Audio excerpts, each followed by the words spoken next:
السلام عليكم ورحمة الله وبركاته. أصحابتي وين السلامي رمضان مبارك رمضان ونكسن إن أستامها لو قرته طبعا كمان الموضوع قدام بيسه أستامها إيو فضلك طبعا كمان الموضوع قدام بيسه بش رمضان وبش ugu qiimaha badan 12 bilood oo sanadkii hijrada ayaa waxay u tahay bil cibaado dhammaan muslimiinta ku nool dunida caanadaatay dabadooda la qabtay ramadaankuu sii dhammaanaya ilaahay khayrkiisa hana siiyo u dhammaanaha waxaana la galahayaa in la dhihi jiray tobanka dhexe insha Allah marka tobanka ugu dambaysa uguna ajirka badan nabigeena sallallahu alayhi wasallam iyo asxaabtiisa waxay tobanka dambe bixini jireen dadaalaysan bixinin tobankii hore waxayna ku ixtikaafi jireen masjidka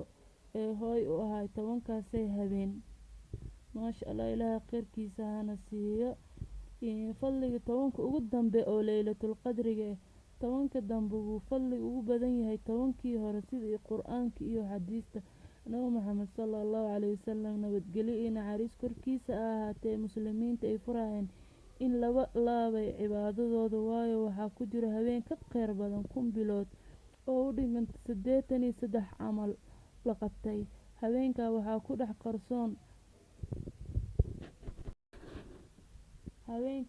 ku dhex qarsoon yahay tobanka dambe mana lahayn waqti oo ayman amal og yahay laakiin waxa ay culimadu sheegeen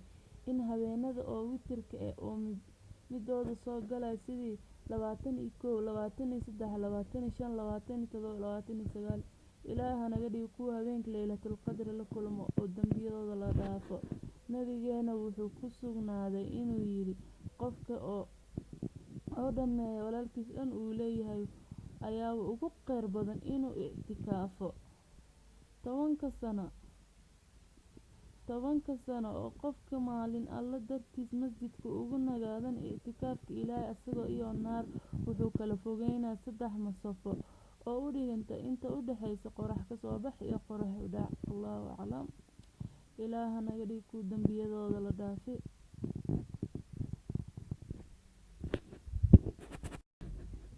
ayadoo jannada dhan albaabadeeda la furay habeenka ugu dambeeya oo bisha ramadaan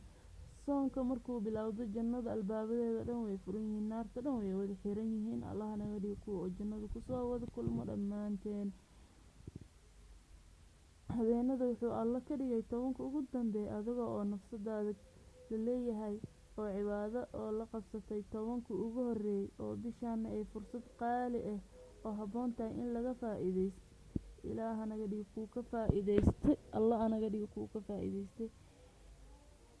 maxay tahay sababta loogu bixiyay hadan laylatul qadriga sababta waxa looga sheegay 3 qaybood oo kaliya inuu alla qadarayo habeenkaas irsaaqada cimriga iyo dacdooyinka dhammaan ilaa sanadkii kale malaa'ikta ay qorayeen in dambiyadooda la dhaafo mid kale habeenka la leeyahay la qadarina aad u weyn iyo sharaf maadaama quraanka kariimka lagu soo dejiyay malaa'ikta ay soo degayso barqad iyo naxariis iyo dambi dhaafka alla u soo degaayo in qofka cibaadadu istaago oo nooleeyo habeenka ay siinayso qadarin weyn iyo sharaf hadana alla xaqiisa uu samar hore ka lahayn jirin iimaan oo dhinaca oo salaada oo alla u khushuuceenin habeenadana waxay ugu duwan tahay habeenada kale waxaa la rabaa in alla u sujuudid alla u khushuucid gacmaha kor ugu taagtid soo alla uu dambigaadu dhaafo oo habeenkaasna laylatul qadriga oo la kulantid oo tobanka ugu dambaysa oo sida oo maxal dhigi jiray in 21 23 25 27 29 Allah naga dhigo ku oo maxal dhigi jiray habeenka laylatul qadr oo la kulmo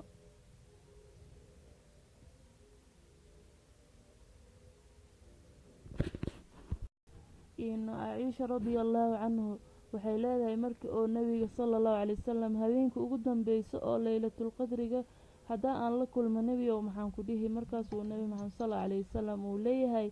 اللهم إنك عفو كريم حليم تحب العفو فاعف عنا اللهم إنك عفو كريم حليم تحب العفو فاعف عنا أو 3 مرات اللهم إنك عفو كريم حليم تحب العفو فاعف عنا يا أرحم الراحمين. الله سبحانه وتعالى salaadeen soonkeena hanaga aqbalo. maalin dhan ayaa kii kala iska soonneyna soonka marka iska soonna maahan gaajo balaash la iskuguma dilaayo waa inaan alla subxaanahu watacaala oo ku shucno. allaha soonkeena ha aqbalo salaadeen allaha naga aqbalo intaa xanuunsanaa allaha caafiyo intaa xanuunsaneen ilaahay caafimaadkooda ha u siyaadiyo insha allah biidni illaahi kariim. markasta salaad aad futaan usoo duceyno wadankeena hooyo soomaali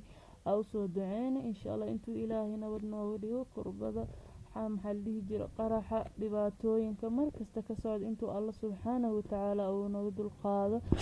insha allah. waxaan ugu dardaarminayaa tobanka dambe insha allah intuu ilaahay oo maxaa la dhihi jiray boqolaal qof codadkii dhegeysan doonto waxaa alla subxaanahu watacaala ugu dardaarminayaa in habeenkasi ay soo ducooyaan ay nafsadooda u ducooyaan wadankooda u ducooyaan waalidiintooda u ducooyaan inta nool iyo inta dhimatana ay u ducooyaan insha allah. waxayna leeyahay sidaas iyo fii amaanillah. ramadaan mubaarak ramadaan mubaarak. السلام عليكم ورحمة الله تعالى وبركاته.